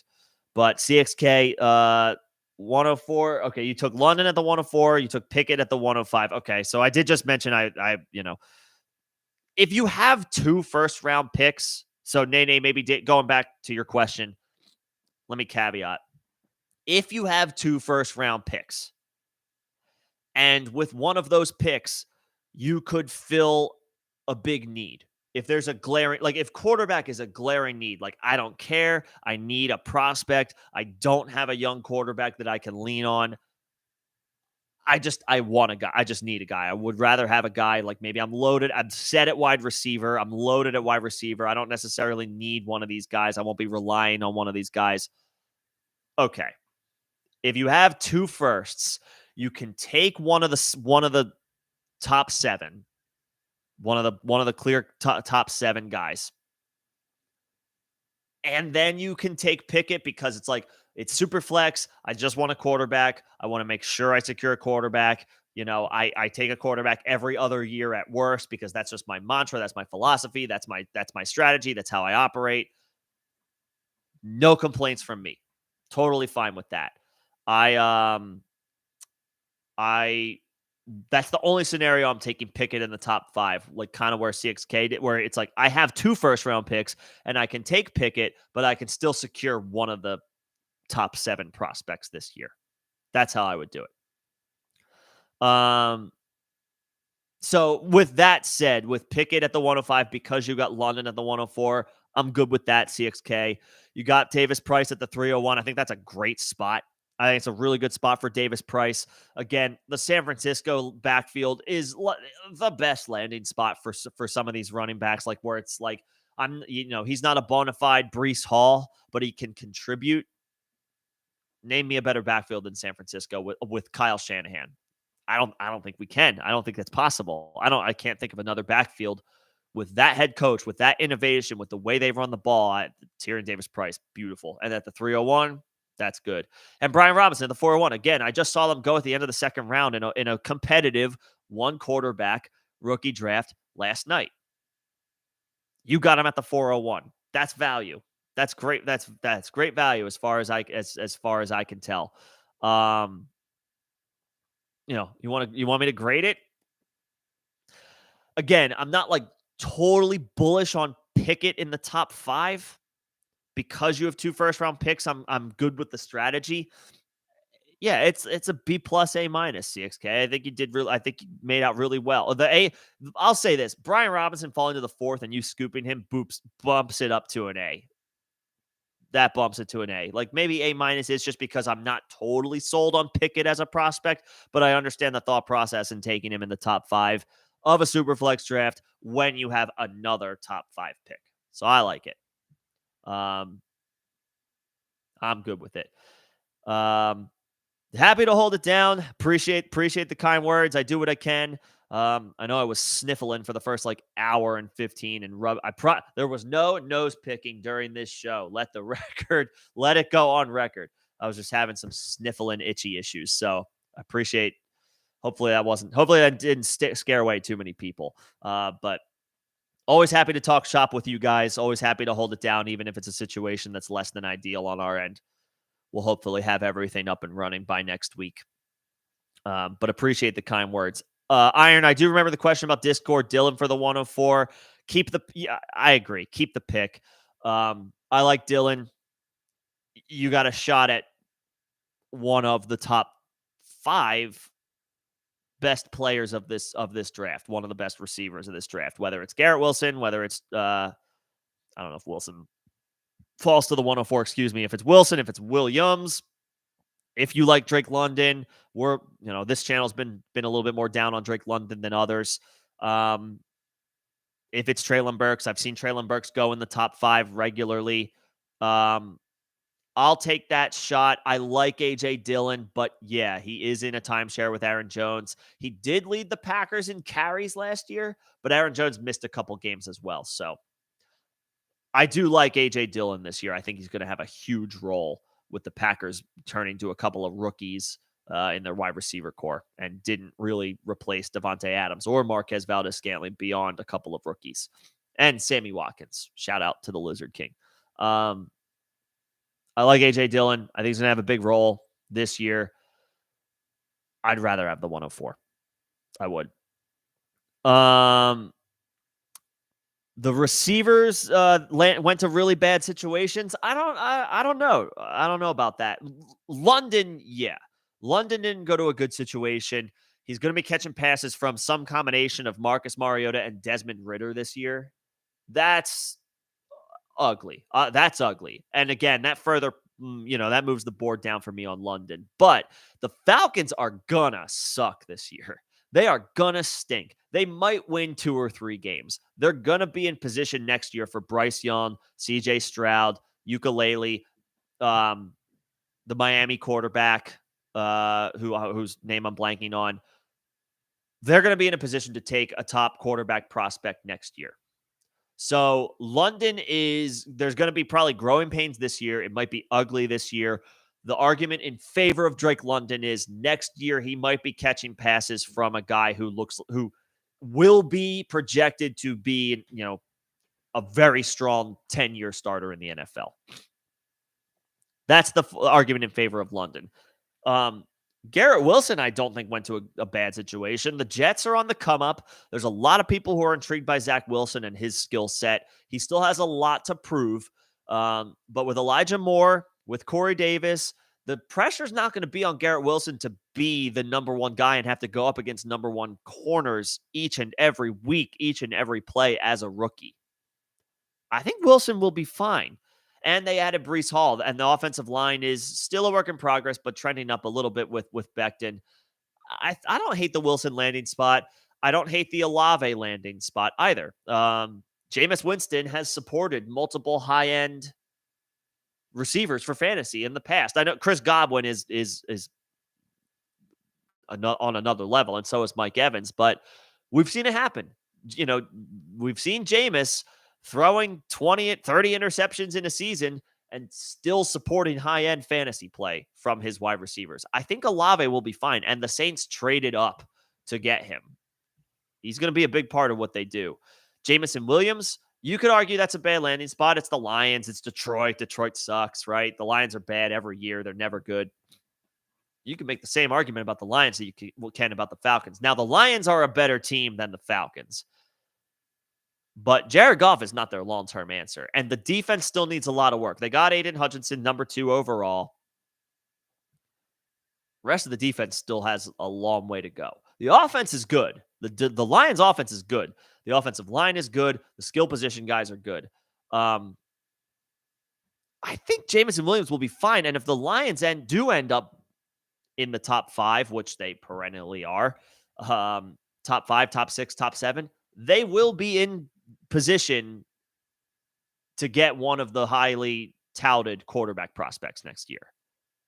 So if Jameson Williams gets paired with Bryce Young, CJ Stroud, ukulele, stock up, baby.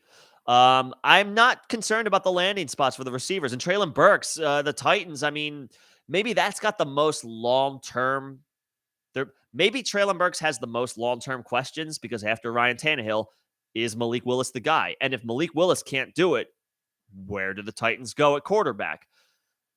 Burks maybe has the most long-term questions. That one's fair. But I'm not scared about the landing spots of some of these other guys. I'm really not. I know we see the Jets and we see the Falcons and we see the Lions and we think to ourselves, those teams stink. Like, I don't want a player on those teams. Why would I want a player on those teams? I would say London this year, growing pains. Next year, the Falcons should be absolutely in pole position to land a top quarterback. The Lions will be right there. And the Jets are trending up. I'm okay with those guys. I'm okay with the receivers. If you like Kenny Pickett more than those, then take Kenny Pickett. Like, at the end of the day, take your guy. Take the guy you want. I'm not going to, I promise you, I'm not going to sit here and try to tell you to change the way to think. That's not what we're here to do. We're just here to talk, have a conversation, right? So, Nene, if you want Pickett top 5, take Pickett top 5. Like, don't, stick to your strategy, stick to your game plan, stick to what you want to do. Just here to have a conversation. CXK, you got it, no problem. Iron, would I trade Mitchell or Penny away for Dylan? If you could trade Penny, yeah. The writing's on the wall for Penny. The writing is there. It's you spell it out. It says Kenneth Walker. If you can trade Penny, and if it requires a draft pick, not a first, but if you could do Penny and like I'll say a second for Dylan, sure. Mitchell, I don't think I would. I know that they just drafted Tyrion Davis-Price, but they didn't draft Tyrion Davis-Price to because of Elijah Mitchell. They did it because they whiffed on Trey Sermon, and they don't want to give Debo Samuel all those carries. Yeah. Try with Penny.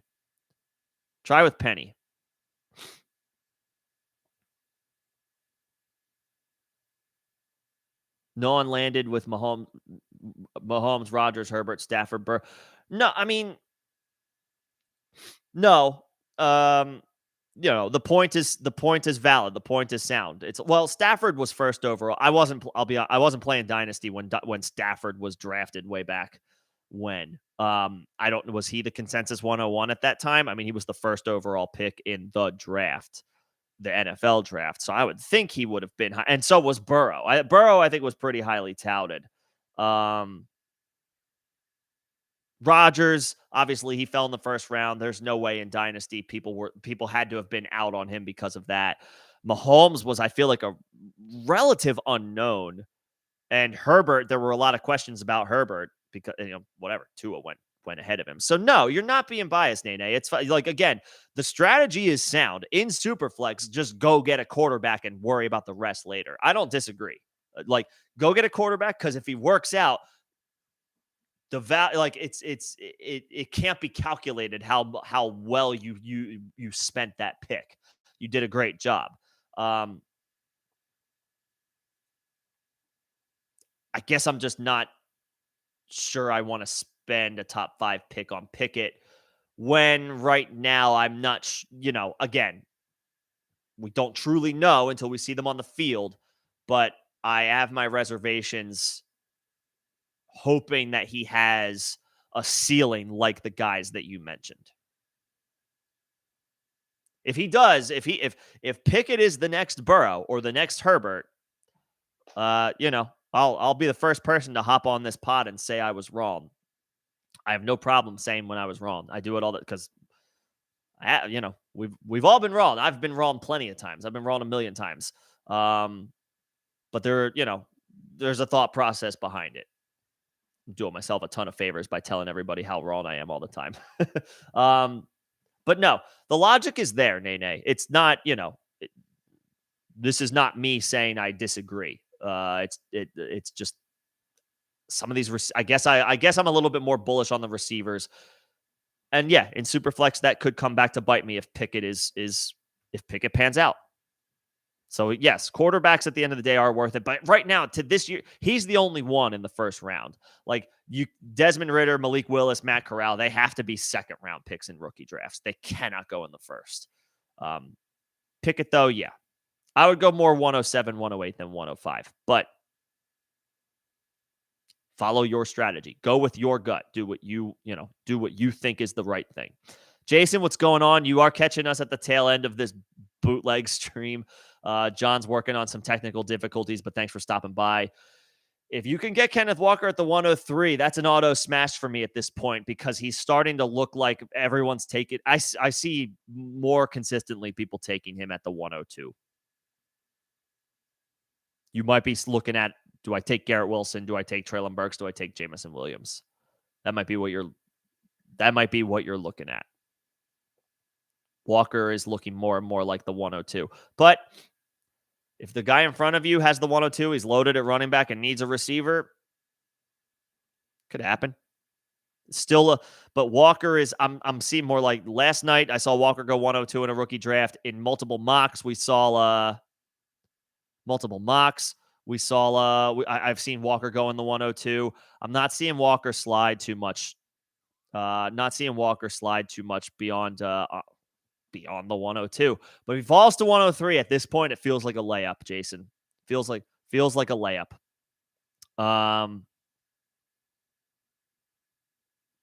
We'll see. I don't know if you can. Yeah, like I said, I'm not sure if you can still get Walker at the 103, but I hope you can. I really hope you can. I'm just not sure that's. I'm seeing more and more because of the running back disparity between Walker and whoever the next guy off the board is, say James Cook. Yeah. Walker feels more and more like the 102. That is going to be it for me, though. I am going to shut this down. I got a rookie draft that I do have to get to. Appreciate it again. Once again, everybody's jumping in, talking shop on the fly. I know this is not our normal setup, and John wasn't able to join us today, but thank you guys, as always, for coming in, hanging out, talking shop, and making the afternoon easy for me. So I get to just hang out and talk football with all you guys. It's the best way to spend an afternoon. Will, what's going on? All right, I see you. I'm shutting this down right now. Nene, yeah, if Bryce Young goes to the Falcons have their guy forever. And Drake London to the moon. Drake London to the moon. But we'll see what happens. Anyway, I have a rookie draft that I have to get to. Thank you guys as always. Appreciate it. Appreciate the comments, the questions, the contributions as always. Hopefully we are back and up and running full speed on Tuesday, and maybe we'll see about doing a dynasty rookie draft tomorrow in the Discord. Again, if you're not in the Discord, it's in the link of every single one of our videos. It's in the description, first link in any of our videos. Come hang out, keep the conversation going over there, and yeah, we'll look about doing a mock draft tomorrow. Have a good night, everybody. I'm gonna go have a winning draft in this Superflex rookie draft. See y'all on Tuesday. Have a good weekend.